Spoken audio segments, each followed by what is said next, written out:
salut à tous, c'est Sully, j'espère que vous allez bien, bienvenue sur Livre-moi Addict et on se retrouve enfin aujourd'hui pour la vidéo que je préfère tourner, le book haul. Voilà, c'est dit. Il me semble que le dernier book haul remonte au mois d'octobre, je crois que c'était celui des Imaginales. C'est pour vous dire, et pourtant le book haul d'aujourd'hui reste assez raisonnable. Finalement, c'est pas une catastrophe. Tout va bien, voilà, vous allez voir. On débute tout de suite avec Harry Potter and the Philosopher's Stone de J.K. Rowling qui est paru aux éditions Minalima. Vous savez que nous avons les mêmes en VF et justement c'était mon gros dilemme. Je ne savais pas si je voulais l'acheter en VO ou en VF, du coup j'ai attendu. Et cette petite merveille est apparue sous le sapin. Voilà, je suis ravie de l'avoir dans mes bibliothèques. Maintenant il va falloir que je m'achète le tome 2, mais j'ai pu déjà la feuilleter et je suis en extase. Je vais pas la relire tout de suite puisque j'ai terminé de lire le tome 7 d'Harry Potter courant novembre. J'ai enfin terminé la saga. Ça m'a pris cet été de me refaire à partir du tome 5 et ceux que je n'avais pas lus. Donc j'ai enchaîné 5, 6, 7 en audio. C'était trop génial et ça y est, maintenant je peux enfin dire que j'ai terminé de lire la saga Harry Potter et peut-être que je la redécouvrirai sous cette édition-ci ou alors sous celle-ci puisque je suis en train de réaliser que je ne voulais pas montrer. Petit cadeau de ma Ali favorite, voilà, qui m'a offert Harry Potter à l'école des sorciers en version illustrée. Donc j'aurai ceux-ci en VF et ceux de Minalima en VO et je suis ravie. Voilà, je vais avoir une belle collection Harry Potter, je suis très contente. Si Nina voit cette vidéo, elle va faire une crise cardiaque parce que j'ai mis Harry Potter devant un cotard. On poursuit avec un autre petit cadeau. Je vous l'ai présenté dans ma dernière vidéo qui est du coup la palle pour le Romantasy Challenge organisé par Nina Quill. Et c'est donc ma petite Nina qui pour Noël m'a envoyé au bord de la tombe le premier tome de Chasseuse de la nuit, je vais réussir à le dire, de Jamie Frost. J'ai hâte de découvrir ce premier tome, je vous avoue je suis très intriguée. Je sais pas du tout ce que je vais en penser, j'ai des a priori, en même temps je me dis Nina elle en parle tellement bien avec ce côté très prévenant pour... parce que c'est un livre qui date quand même, hein, ce premier tome, donc forcément il y a des choses qui sont plus... qui se disaient à l'époque, qui ne se disent plus forcément maintenant. À l'époque c'était il y a 10 ans je crois, un truc comme ça, mais bref. En tout cas, je suis très contente de l'avoir dans ma palle et je pense que je le sortirai prochainement. Si c'est pas pour le Romantasy Challenge, ce sera un petit peu plus tard. On poursuit avec This Hollow Vows, écrit par Lexi Ryan, toujours dans cette vibe de Romantasy Challenge dont je vous ai déjà parlé la semaine dernière. Ici on rencontre Bree qui est une humaine qui se retrouve propulsée dans une des cours des Fae chez les Unseelie puisque le roi a kidnappé sa sœur, elle décide de la retrouver. En échange de sa libération, le roi l'envoie dans la cour voisine qui est un territoire ennemi pour, en tant que future épouse du prince, pour dérober 3 artefacts, sauf qu'elle va commencer à tomber plus ou moins amoureuse de lui. Et puis après, de fil en aiguille, elle va rencontrer Finn, le leader d'un groupe de bandits, et elle ne va pas être indifférente non plus. Donc c'est une histoire qui apparemment a des vibes assez à cotard. C'est une réécriture à cotard de ce que j'ai entendu et écoutez, je suis très intriguée. Ce qui me fait un petit peu peur, je vous l'ai dit la semaine dernière, c'est le côté un peu triangle amoureux. Je suis pas convaincue, mais bon, on va voir. On enchaîne avec The Camelot Betrayal de Kirsten White qui est une réécriture de Merlin, d'Arthur, de la table ronde du point de vue de Guinevere, donc de Guenièvre. J'avais beaucoup aimé le premier tome qui s'intitule La Duperie de Guenièvre en français qui est paru chez De Saxus et le tome 2 est déjà également sorti en VF. Je vais m'attaquer à ce livre pour le Romantasy Challenge et j'avais beaucoup aimé le premier tome. Nous poursuivons avec Les Voleurs de Fumée, le tome 3 à feu et à sang de Sally Green. J'ai l'impression de vous présenter toute ma palle du Romantasy Challenge alors que celui-ci je l'ai acheté à sa sortie il me semble. J'étais en train de lire le tome 2 en janvier quand j'ai acheté celui-là. Bref, j'ai été très contente de replonger dans cet univers et j'ai très envie de terminer cette trilogie de fantasy qui a vraiment des vibes à la Game of Thrones. C'est vraiment, je trouve, la trilogie parfaite pour faire la transition entre la fantasy un peu young adult et se rapprocher petit à petit de la fantasy plus adulte. Voilà, parce qu'il y a des scènes qui sont pas évidentes, il y a des personnages qui sont très complets, ils sont très nombreux également, on reste dans de la fantasy. On va suivre 5 personnages différents, du coup avec 5, j'allais dire point of views, 5 points de vue différents. Et c'est quand même, on s'y retrouve, les chapitres sont courts, il y a pas mal de dynamisme, c'est très rythmé. On a des personnages hauts en couleur qui sont en même temps très différents.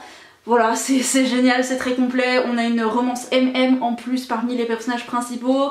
On a de la romance hétéro également, donc tout le monde s'y retrouve quand même plus ou moins. il y a pas mal de diversité, c'est très intéressant d'un point de vue stratégie militaire, etc. parce qu'on a plusieurs pays qui rentrent en conflit, enfin voilà. Et en même temps on a ce côté surnaturel avec les démons, c'est trop bien, voilà, je sais pas trop quoi vous dire d'autre. Nina m'a trop hypée avec ce tome 3. On était en train de lire le tome 2 en même temps, mais elle a enchaîné direct avec le tome 3 et je la comprends. Moi j'ai fait une petite pause, mais j'ai hâte de reprendre celui-ci quand le challenge aura débuté. On poursuit avec un autre bouquin qui est un petit peu dans le style ACOTAR vibes, si je puis dire. Je sais pas ce que j'ai fait avec ma main, mais je l'ai fait. C'est Court of Honey and Ash de Shannon Mayer et Kelly St. Clair. C'est le premier tome d'une trilogie qui s'appelle Honey and Ice et c'est mon petit Ludo qui me l'a envoyé. J'ai une pum-pum sauvage qui apparaît juste pour ouvrir la porte, voilà. Donc ici on va suivre Ali qui est mi-humaine, mi-faée. Il est question... Qu'est-ce qu'il y a eu? Il y a un truc avec un secret qui... il y a le monde des faées qui est complètement... Enfin c'est pas dérisé, mais il est sous une emprise magique et du coup les faées peuvent plus vraiment retourner dans leur royaume. Il y a Kali qui sait véritablement comment faire et pour ce faire elle doit comprendre comment cette magie qui a existé a subitement disparu et elle doit trouver la réponse à cette énigme en fait. Et pour ce faire elle est également chassée par l'homme qu'elle a toujours aimé. Donc on a un petit enemies to lovers par ici. C'est un résumé très bancal que je vous fais là, mais il n'y a pas grand chose dans le résumé derrière, donc c'est assez mystérieux, énigmatique tout ça, mais je vous en dirai des nouvelles. Un roman dont je vais vous parler très prochainement, il s'agit de Crave de Tracy Wolff, que je suis en train de lire. Je sais pas quoi vous dire sur ce bouquin. On va rencontrer une jeune fille qui est orpheline, qui vient d'être orpheline, qui est envoyée chez son oncle en Alaska qui dirige un pensionnat. Sauf que toutes les personnes dans ce pensionnat à part elle sont des créatures surnaturelles, elle c'est la seule humaine, donc en fait quand elle arrive il y en a un qui lui dit fais gaffe tu vas te faire bouffer et voilà, enfin bref on va la suivre dans cette nouvelle vie en Alaska. Je sais pas quoi en penser. D'un côté les chapitres sont très courts, c'est très intéressant et j'ai un petit chat qui fait du fitness juste derrière la caméra. Je vous disais d'un côté il y a ces chapitres qui sont très courts qui donnent du rythme et d'un autre j'ai dépassé les 250 pages et elle commence seulement les cours. Comment vous dire, enfin en 5 jours elle est déjà quasiment in love du personnage principal. Enfin je veux dire l'intrigue, enfin on la connaît par cœur. Je sais que c'est à la sauce Twilight et je le savais avant de commencer le bouquin, donc me jetez pas la pierre, mais je sais pas, je sais pas quoi en penser. Je savais à quoi m'attendre et pour autant je suis un petit peu perplexe, déstabilisée et je sais pas quoi en penser, donc je vais attendre de le finir pour vous dire. Je voulais lire le tome 2 pour le challenge de Nina, je sais pas si je le lirai, donc voilà, on verra en fonction de la fin de ce premier tome, parce que c'est très YA, c'est très déjà vu, je sais pas pourquoi je l'ai dit à l'anglaise, mais je vous en reparlerai dans un update ou dans un vlog, je ne sais pas, mais en tout cas...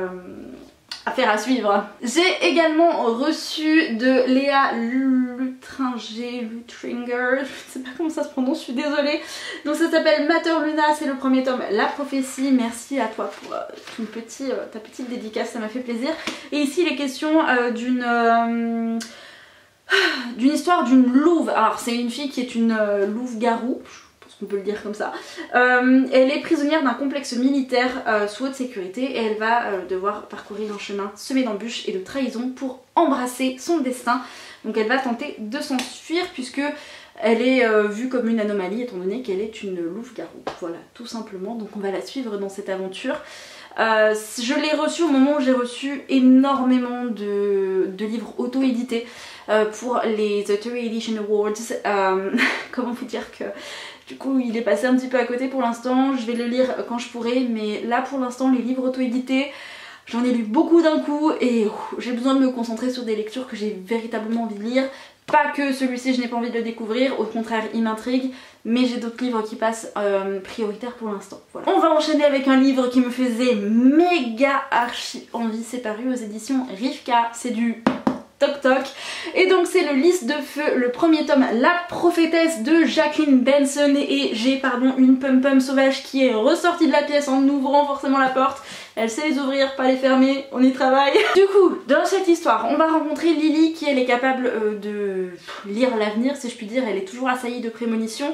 sauf qu'elle tente toujours de faire en sorte que ça ne se produise pas, sauf qu'un jour la vie de sa meilleure amie en dépend et donc elle va devoir s'allier avec un homme qui lui est capable de voir le passé ou de toucher le passé visiblement, donc lui-même est hanté par ses propres pouvoirs extraordinaires. Je vais réussir à parler correctement dans cette vidéo ou pas, je sais pas, bref, et donc tous les deux vont devoir s'allier et puis vont partir dans une sorte d'enquête et voilà, c'est tout ce que je sais pour l'instant.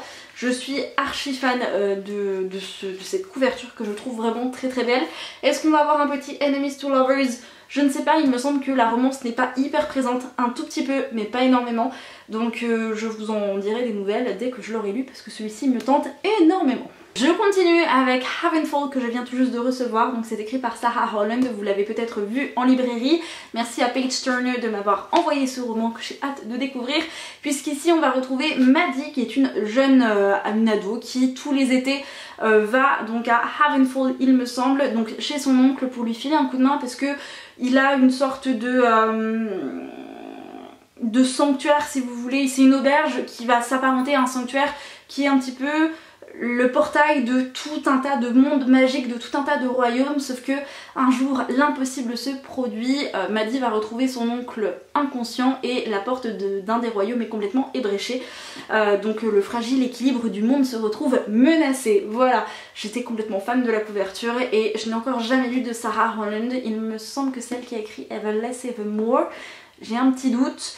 Mais c'était également une duologie qui m'intéressait pas mal, donc là écoutez, j'ai hâte de voir ce que celui-ci nous propose parce que l'histoire a l'air quand même très sympathique. On enchaîne et on termine bientôt avec Daughter of the Moon Goddess de Sue Lin Tan que finalement j'ai reçu. Voilà, je pensais que je n'allais pas le recevoir, finalement Amazon me l'a renvoyé. Ici c'est une réécriture d'un mythe chinois, il a l'air absolument incroyable. C'est inspiré de la légende de, alors je crois que ça se prononce Chang'e, qui est la déesse de la lune. Donc ici on va dans cette histoire, dans cette réécriture retrouver Xinyin, j'espère que je l'ai bien prononcé, qui ne savait pas qu'elle avait toujours été cachée de l'empereur puisque sa mère a volé son élixir d'immortalité, sauf qu'un jour ses pouvoirs se réveillent. Elle va devoir s'enfuir et finalement elle va se retrouver au royaume céleste, voilà, et elle va s'entraîner avec le fils de l'empereur évidemment, sauf que un jour elle va se retrouver confrontée à un danger et il va falloir qu'elle fasse face à ses peurs, voilà, et à ses pouvoirs également, mais il a l'air vraiment sympa, j'ai hâte de pouvoir le découvrir et vous en reparler. Il y a pas mal de critiques et d'avis positifs qui commencent à sortir et franchement j'ai hâte de me faire le mien. Et enfin pour terminer cette vidéo et ce book haul, Raison et Sentiments de Jane Austen.